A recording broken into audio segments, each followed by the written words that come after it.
Hi guys, this is Mac here, and I welcome you all to my YouTube channel, which is called Mac Vlogs. Before I introduce my guest, before I introduce him, I would just like to say that this session is really going to be interesting for all the people who have been thinking to start their own business, whether they're SMEs or the startups. So we have the right guest today to talk about startups, and he is an entrepreneur, so definitely he would like to share his journey, his experience about how he turned from investor to the entrepreneur to an investor by helping the startups. So good afternoon, Mr. Saleem Qureshi. How are you doing, sir?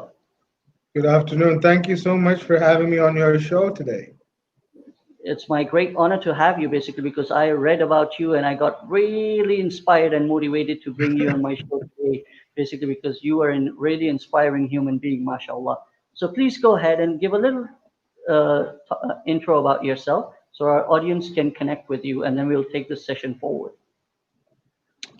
Okay, so thank you for inviting me and thank you for putting me on the spot. I can begin by saying that I'm nothing special. Hmm. There's nothing that I have that someone else doesn't have. I just like to use it a little more, and that's passion. I So see. once you are extremely passionate, and once you're loyal to what you do, I guess Hmm. you're able to become whatever you want. So I totally that's agree. that's me. If there's something that I really want to be known for, it's for being a really good friend. Okay. I read somewhere, please correct me if I'm wrong, that you are graduated from Stanford University from US. Is it correct? So I have graduated from so many universities with so many different accolades, but I like to look at myself as a dropout, Okay. primarily because university degrees in today's day and age have no value. What really has Okay. value is skill, right? How Okay. skilled you are, right? Hmm. And based upon the level of your skill, that will what will determine your true worth going forward. I see. So, what difference would you educate our young youth in Pakistan and around around the world, especially our Pakistani brothers and sisters, that whether finding a job and working 6 to 9, or sorry, 7 to 8 in the evening is better, or trying something what you're passionate about in terms of starting your own business, startups, and all. So, what do you have to say on that, basically? I think that's a very interesting question, and the way that the world is changing, it's very interesting. So I'll give you a few statistics. Pre-COVID, it was estimated that the in the U.S.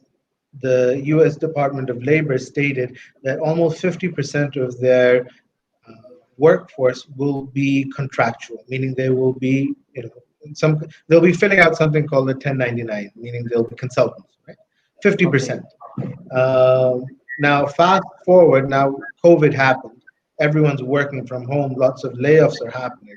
So the majority of the workforce globally is going to go towards some kind of gig work, some kind of freelancing work, some kind of consulting work, right? Hmm. So this is the best time to start being an entrepreneur because Hmm.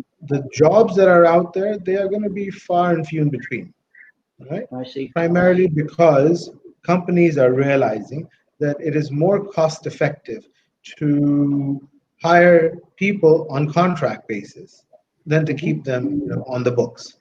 So it's in the company's benefits to hire people who are temp workers, right? Or hire people who are consultants. So that you see, when you're hiring someone as a consultant, then there's so many other factors as a business that you don't need to worry about. Employee Hmm. benefits, insurance, and pension, and social security, and what have you. So I think that if anyone wants to get into the field of entrepreneurship, this is the right time to really understand how to get into the field of entrepreneurship, right? And basically start understanding how you can be able to work for yourself. Now, one very important goal when you are getting ready to work for yourself is, do you have the capability of balancing your finances? right? Or maintaining a very accurate balance sheet. If you have the ability to manage your finances, then Mhm. you are 50% there with respect to becoming an entrepreneur. Yeah, but my but the question arises here is the youngsters who want to become entrepreneurship. I mean, pursue becoming an entrepreneur. They always lack in terms of the funds and the investments to start their own idea to make it a reality.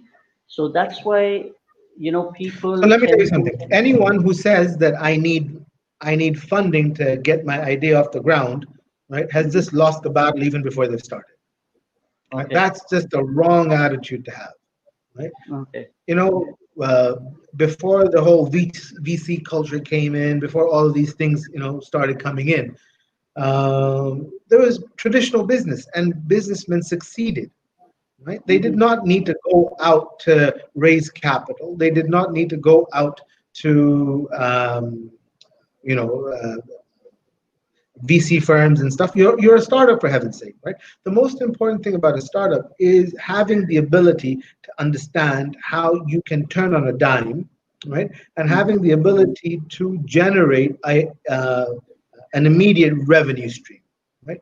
Okay. When we invest in businesses, so we're investors, right? So when we invest in businesses, the first thing that I look at is, can this person deliver a break even within the first 100 days? If that person cannot deliver a breaking even within the first 100 days, you know what? That person is not investable, But at I'm least in my sure, book. Yeah. but I'm Now, sure you might But I'm go sure you ahead. might be evaluating the business plans for the entrepreneurs who might come forward in pre- uh, presenting to you in terms of the startup, right? So, like as you mentioned, as you are the investor, if you see anyone's business plan to put the money in to help them grow their business, so how would you do that? How would you advise them for that?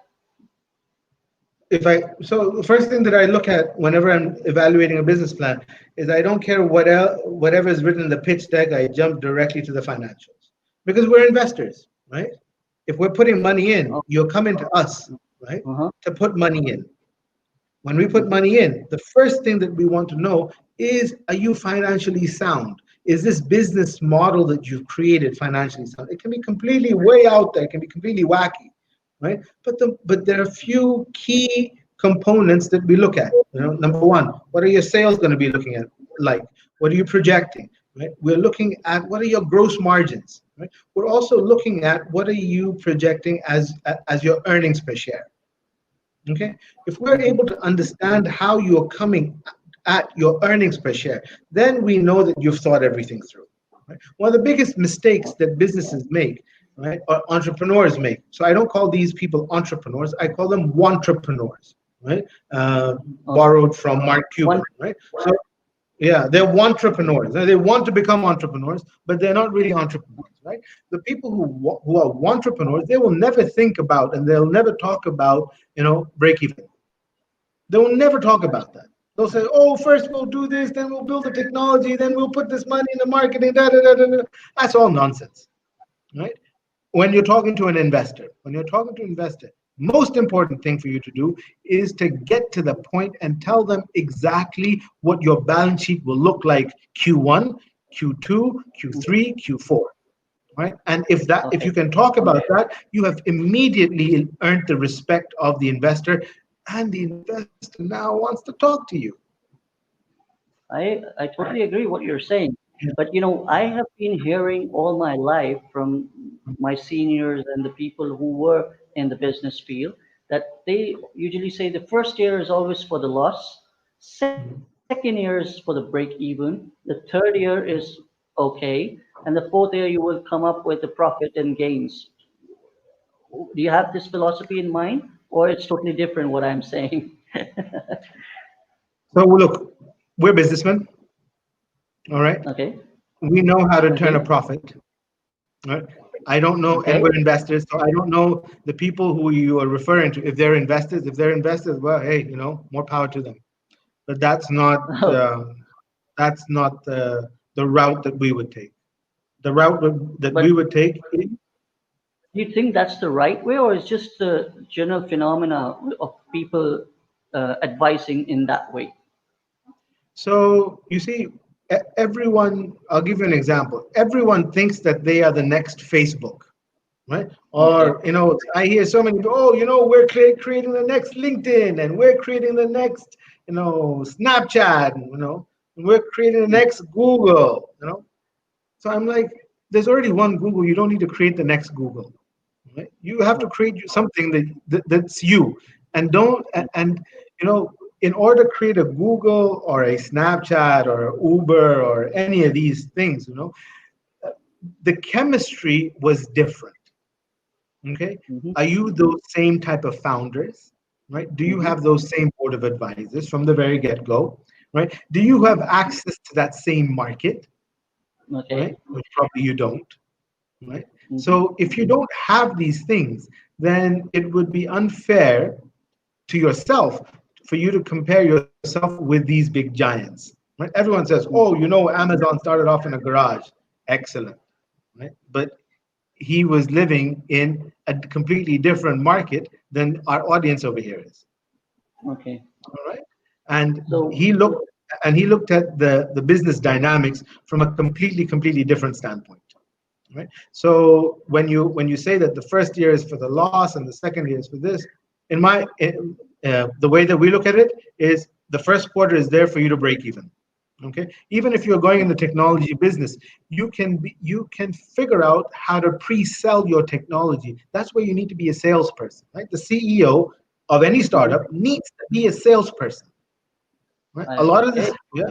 If the CEO of a startup is not a salesperson, right, God help that startup, because they will constantly be, building technology or fixing operations or all these kinds of things, right? They won't really be able to go out into the market and really start selling. And as a startup, right, the most important thing for you to do is to sell, is to start up, right? Mm-hmm. Yeah. What are you trying to start up? Your technology? Not at all. What you're trying to start up is your business. What you're Hmm. trying to start up is your bank account. What you're trying to start up is your sales channel. What you're trying to start up is your revenue streams, your supply chain, your pipeline, all of these things. Okay, Okay. so we invest in a lot of technology businesses, right? And even then, even when they're starting things off from scratch, right? We're Mm-hmm. saying, okay, you have 1 quarter to break even. All right. Well, we have no sales. We still haven't built the technology. Okay. You know what? Go ahead, sell the technology before you build it. Now that's proof that your idea, your concept, there's a buyer for your concept, right? And if you can't sell your technology, right, before you build it, then why build it? I totally agree. MashaAllah. So let's add one question from my follower. His name is Mr. Naveed Shah. He would like to ask a question from you. Is how can one individual follow a goal when he know that it would be difficult to earn bread and butter for his family to survive? How can an individual follow a goal? When he uh, knows that it would be difficult to earn bread and butter even for his family to survive. all right, so you have two options, right? Okay. Yeah. Don't eat bread and butter. Can you Drink which water. Have which which crackers, which right? meal you like to which meal he should be shifting to? Yeah. I mean, if you know that it's going to be very difficult for you to survive in something, more power to you. I say, uh, go for it. But at the end of the day, what is your priority, right? So if your priority is to follow your dreams, your passion, if you're an artist, if you're a poet, or if you are whatever line of work you're in, and if you want to follow that particular line, and you feel that it's going to be difficult to put food on the table, then get your spouse to work, or Mrs. Okay. or skip a meal. Hmm. So, what mistake do you feel that the entrepreneurs make after they have invested and their startup is ready to move forward, but at times when they're going through the losses after they're ready, so what mistake do you feel they must have created, or they feel that they are in a big big mess actually. Yeah. So the only time that you create a loss is when you don't have control over your finances. Okay. All right. Okay. Because Okay. if you're saying that he's created a mess, Hmm. well, you know what? Where Okay, go back to your financial statements and figure out where was the mess. Right? People talk about Hmm. analytics and everything. The oldest analytics is your balance sheet. Hmm. Right? So look at those analytics. Now it's up to you. A lot of people run away from the balance sheet, right? Because it does not look, as attractive as they would want. But when you're in business, your main goal is your balance sheet. Your main goal is to elevate your balance sheet. And the only way that you can elevate your balance sheet is by, really, really looking at it, really studying it, and seeing, oh, okay, if I spend this $100 in marketing, how many buyers am I going to get? Right? Immediately, you figured out what your CPC should be, right? What your long-term value should be, regardless of what it is that you're selling. I see. So let's begin the session now in a little different mode, basically, because what I see and observe that you have started something really interesting, which is for the education. That is Education Nama, if I'm not wrong. Please go and highlight to all my audience what is that concept which you have come up for the kids and the adults through the online education system. Okay, so before jumping into this education mama concept, I want to give a little bit of a background as to how and where this whole thing started from. So one of my biggest challenges in life is to make sure that we are able to provide quality education at a very affordable price. I mean, kids, I see. education should be predominantly free. Now, I'm not too Mhm. sure where you are broadcasting from, but I'm in Karachi right now, and Yeah, I'm in Karachi. Yeah, I'm based in wonderful, Karachi. But my wonderful. education and my life has been raised in the Middle East actually because my education system was done in Middle East. Wonderful. So in Karachi, Yeah. well, in all of Pakistan, and in majority of the developing countries, education is such a business, right? And Hmm. people are making money hand over fist, in this. And the parents really don't know or understand education, right? What we've also realized is that the majority of the education that's happening in a place like, Pakistan or several other countries, I should not only be picking on Pakistan, it is so bad and it's so yesterday that they're educating for the 1900s, right? When we should be educating for the 21st century. Right? Whatever is being taught in schools, the biggest epiphany or the biggest realization that happened recently during the COVID era, when schools went online and schools came into your house, right, through Zoom classes. At that point in time, what we did, or what the parents were able to realize, is that they were able to see what a scam. What a scam. I mean, schools are doing such a big disservice, charging these horrendous fees to parents who are in a struggling phase right now because money is tight for everyone, right?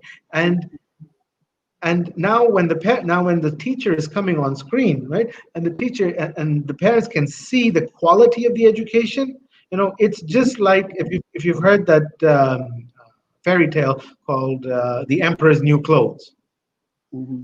right? Where Yeah. everything he got exposed, right? His intelligence level got exposed. That's exactly what's happening right now with online education.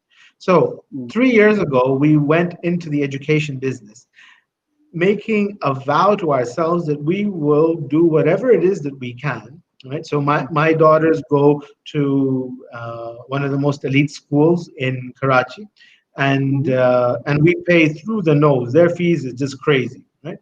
And my whole goal, and when I was taking a look at their curriculum, my whole stance was, oh my goodness, right? These guys really don't know what 2030 is going to look like, and that's why they're not teaching for 2030, because my kids are going to graduate in 2030, and here I am paying almost $10,000 a month, a year per child, right, Mhm. for this kind of education, and they're not getting that. And that's the day that I made a promise to myself. And on top of that, kids need to go for extra classes, for remedial classes, for tuitions, and so on and so forth. At that point in time, I made a promise to myself, and that promise was that we need to we need to bring in education at an extremely affordable price. Then COVID happened. Fortunately, we already had the technologies because we're using these in our own facilities. Right? I see. We launched an online school in less than a week. And in Okay. that online school, we brought in the best youngsters who we could find, who weren't necessarily teachers, but they Mhm. had the ability to explain content, right? I Because see. teaching is about making sure the audience is able to consume the content, right? If I the see. child is not able to consume the content, that's not education. It's just bouncing off, just bouncing off. You're saying something, it's coming, bouncing off, right? That's Basically, not education. Yeah. yeah, Over basically in here, Pakistan, go ahead. sorry, I just want to add here that basically in Pakistan, the education needs to have a complete overhaul of revolution. It just needs to change completely. They Yeah, but don't that's know never it. happening. Yeah, basically Yeah, because I mean, wishful thinking. Yeah, go ahead. But that's never basically happening. Yeah. basically when I was in Oman, I was working for an American school actually, American British Academy, which is called ABN Ivy World School. So that school is really amazing in terms of the education, basically because I did my education from there, and it taught me as a staff member that we used to take trainings around the clock for these as a staff to teach the kids that what concepts, online concepts and stuff, basically because all the teachers and the trainers used to come from US and UK to train staff members to go with the students on today's generation. But what I see in Pakistan is the education system is all about ratta system. There's nothing called professionalism in education sector. No, education is an amazing business. It's amazing money. It's an amazing cash cow, right? Hmm. Yeah. It's and the more there are lots of really good players who have made a pretty penny through this, and more power to them. They're good businessmen. They're really Mhm. good businessmen. But as I stated in the beginning, the thing that I want to be known for or be known as is a really good friend. And a good I friend doesn't sugarcoat stuff. A good friend kind of says it how it is, right? Because you're a Mhm. friend, because you're concerned about the other individual, right? You're concerned about their well-being, right? So what we decided to do is that we took our Lincoln Method technology and we Mhm. converted that into an online school overnight. And we hired I see. these young teachers, right, who had no idea about teaching, but they had the ability to explain, right? Mhm. Because the online field of education is very different. It's completely different from classroom, education, Well, because you don't really know how to manage. No one really knows how to manage, or no one really knew how to manage, 25 kids online. yeah, Okay, but that's what I we agree. taught our teachers, right? We said, okay, these are the challenges that you will have. How do you begin a class, right? How do you open a class? How do you conduct a class? How do you engage students who you see are, their eyes are drifting, right?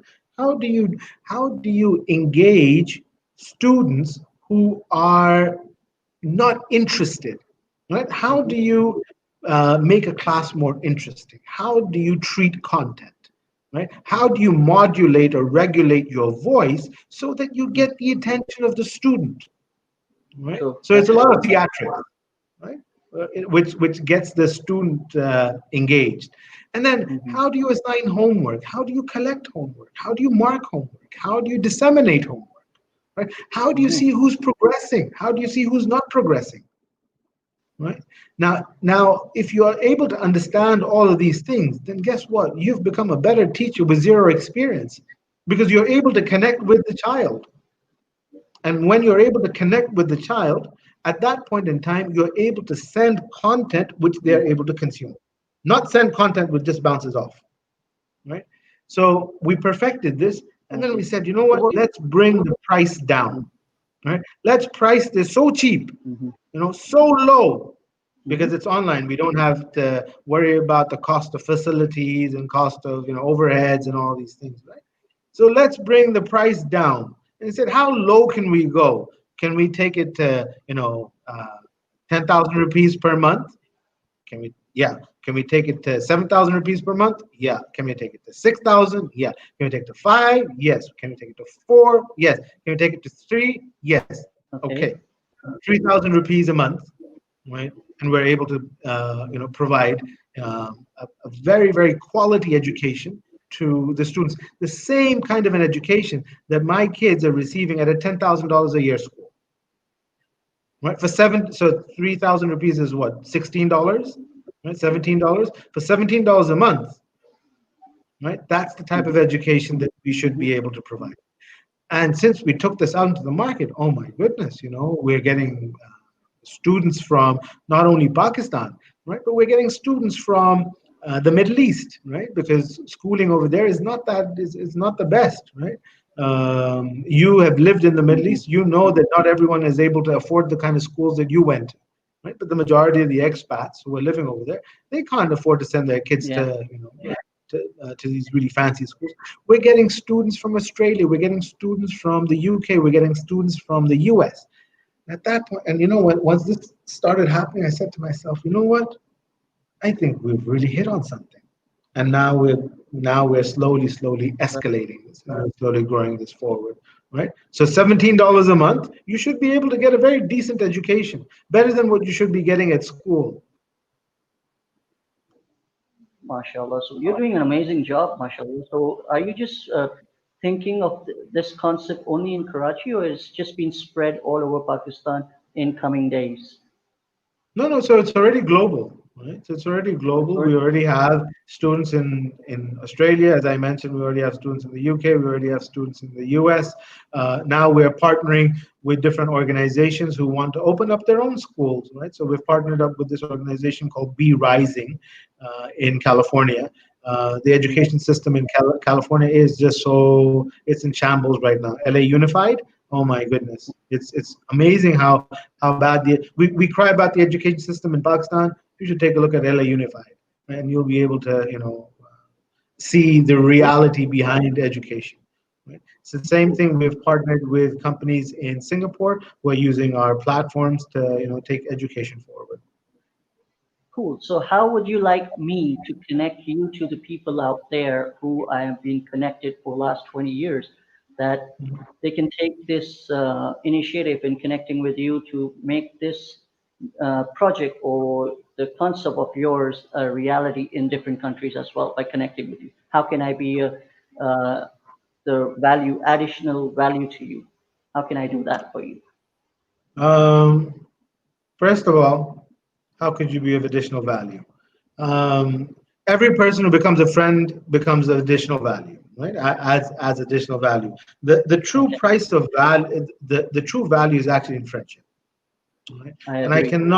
cannot stress this enough, right? Hmm. Because true friends always take care of each other. True friends always look Definitely. out for each other, right? Yeah, And then it becomes less of then it becomes less of a chore and more of a desire to help each other, right?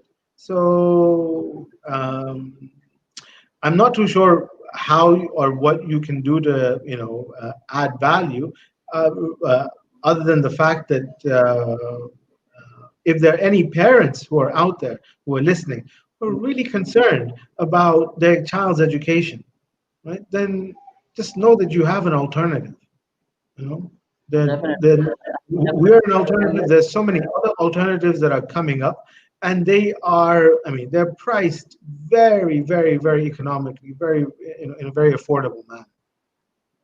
For you, what I can do is for the being an easy solution would be that share this video. So with all the people, I'm sure a lot of people are watching, but as you mentioned about the parents who are concerned about their kids' education, so I would definitely like to connect you with all those parents who can take an advice, who can connect with you, talk to you, and understand on what guidance they would require to put their child on the right track in the education sector. Well, thank you So so much. before we wrap up this session, I would just like a few lines, a positive message out there from you to all the people that what Mr. Saleem Qureshi would like to bring to the value. I mean, how he can add value, some positive message from you. All right. So rather than talking about how people can provide value to me, right? I want people to provide value to Mhm. themselves, right? And the way Okay. to provide value to yourself is you're in a Hmm. crisis, you're in a pandemic. Don't waste this crisis. Hmm. Don't spend hours and hours watching TikTok or watching Netflix. Do something productive. Right? Take control of your life because the years up ahead, they're going to be pretty difficult. They're going to be pretty challenging. So sharpen up your skills, and get ready for a very rough ride. I'm looking forward to meet you, inshallah, soon, since you're already in Karachi. So it would be a great honor for me to meet you in Karachi and have a little different pep talk, a little discussion of startups and entrepreneurship, and learn from you as a great human being. That it will make my life much better. Oh, I'm dude, sure about there's that. nothing great about me. There's nothing great about me. So please, I'm just, like I said, you should just consider me a good friend. And I think that's the biggest compliment that I can get. I really take that honor by accepting that you're a friend to me now for sure. And so before we wrap it up, please would you just give a small shout out to your audience and followers who are watching our session about my Mac vlogs? If they can just hear Yeah. from you, if they can subscribe my channel, which is called Mac vlogs, that would be wonderful. Fantastic. So, guys, whoever's listening, Mac is an amazing guy. He needs your support. He needs to grow his channel. He needs more likes and subscribers. So, do what's needed. Be a Thank you friend. so much. Definitely. Thank you so much, Mr. Saleem Qureshi, for being a great guest. And I really enjoyed being a host to conduct this live session, and I really thoroughly enjoyed having you. So please keep on spreading the positivity and the work which you're doing. You're doing an amazing job. So we all, the youngsters out there, all the kids, everybody needs you basically because you have a great concept in mind to re-change the education sector in Pakistan and around the world for the kids. Thank you so much. Be Thank healthy, you. keep smiling. Thank you so much once again. Assalamu alaikum.